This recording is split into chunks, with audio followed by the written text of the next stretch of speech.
Նախ շնորհակալություն, որ եկել եք, ես ողջունում եմ ձեր խիզախությունը, որ այս հարկի տակ, այս գրասենյակում կարողացել եք հավաքվեք, այս տեխնիկայով, որովհետև, ինչպես գիտեք, վտանգը մեծ է, որ կարող է մի քանի րոպեից, օրինակ, գան քննչականից խուզարկեն տարածքը եւ ձեր այդ ամբողջ տեխնիկան, տեսախցիկները, հատկապես շտատիվները արգրավեն ու տանեն։ Հուսանք այդպիսի բան չի լինի, գոնե մինչև ասուլիսի ավարտը։ Ես համոզված եմ, որ բոլորդ էլ շատ լավ հիշում եք, թե ինչպես սկսվեց այս պատմությունը։ Մելիքյանը այս պատմության անունը դրեց իմնեմնիմի 2, որովհետև առաջինը բոլորդ էլի հիշում եք։ Սկսվեց հետևյալով, նոյեմբերի 7-ին իմնեմնիմի եթերում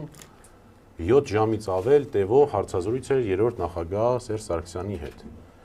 Հարցազրույցին հաջորդեց քաղաքացիական պայմանագիր կուսակցության կամ որ նույնը իշխանության կողմից, իշխանության ներկայացուցիչների կողմից 24-ժամյա ռեժիմով անդադար գրառումներ, հրապարակային խոսք, ակնհայտ էր, որ հանձնարարված էր SMS-ով կամ այլ գործիքով, որ բոլորը պետք է ինչ-որ մի վատ բան ասեն սրա շուրջ։ Եվ այդ վատ բան ասողներից ամենավատը ստացվեց դուրս եկավ Ազգային ժողովի գործող նախագահ Ալեն Սիմոնյանը, ով շատ անշնորհք բառապաշարով մի գրառում արեց, որտեղ որ մեր ընկերներին շատ չեմ ուզում կրկնեմ, վիրավորական արտահայտությունով անվանեց մեր ընկերներին։ Դրանի պատասխան հաջորդ թողարկման ժամանակ իմնեմնիմի, չեմ հիշում որ համարն էր թողարկումը, մի խոսքով, հաջորդ թողարկման ժամանակ տղաները պատասխանեցին այդ արտահայտությանը, ես վստահ կարող եմ ասել, որ համարժեք արձագանք էր, համարժեք պատասխան էր,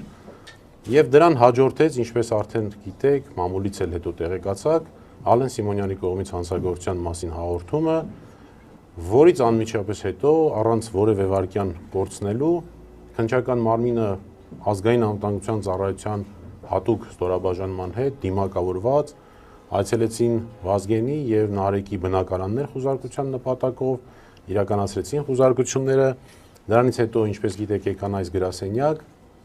անտիֆեյքի գրասենյակ, այստեղ էլ խուզարկեցին եւ շտատիվ առ շտատիվ հավաքեցին եւ տարան քննչական կոմիտե։ Ակնհայտ էր, որ սրա նպատակը շտատիվների երկրորդ նպատակը, այսպես ասած, այն էր, որ լրատվամիջոցը պարզապես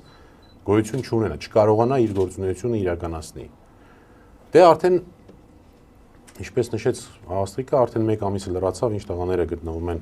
կալանքի տակ։ Այս գործում մի շատ կարևոր առանձնահատկություն կա, որ ուզում եմ անպայման դրան միշտ ուշադրություն դարձնենք,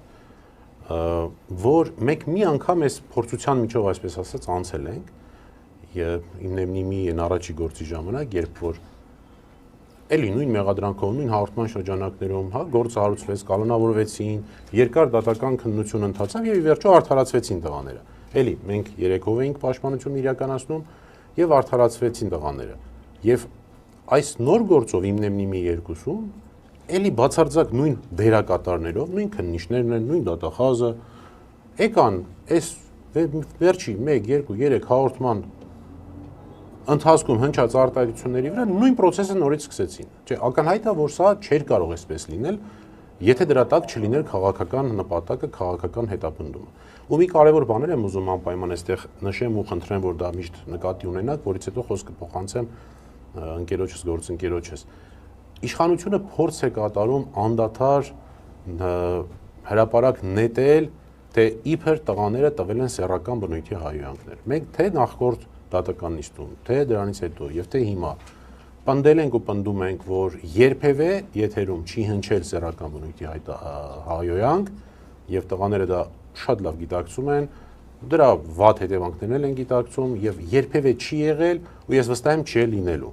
Եվ երկրորդը, որ փորձում է իշխանությունը հրապարակ նետել, դա այն է, թե իբր տղաները սպառնացել են ինչ-որ անձանց։ Օրինակ Ալեն Սիմոնյանի եւ քաղաքացիական պայմանագիր կուսակցության կամ իշխանության ներկայացուցիչների։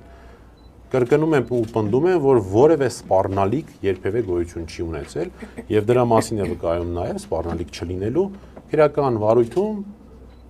դրա բացակայությունը, դրա վերաբերյալ որևէ հանգամանքի բացակայությունը։ Ես այսքանն էի ուզում ձեզ տեղեկացնել, եթե խոսքը կշարունակի գործընկերս Ռուբենը Մելիքյան։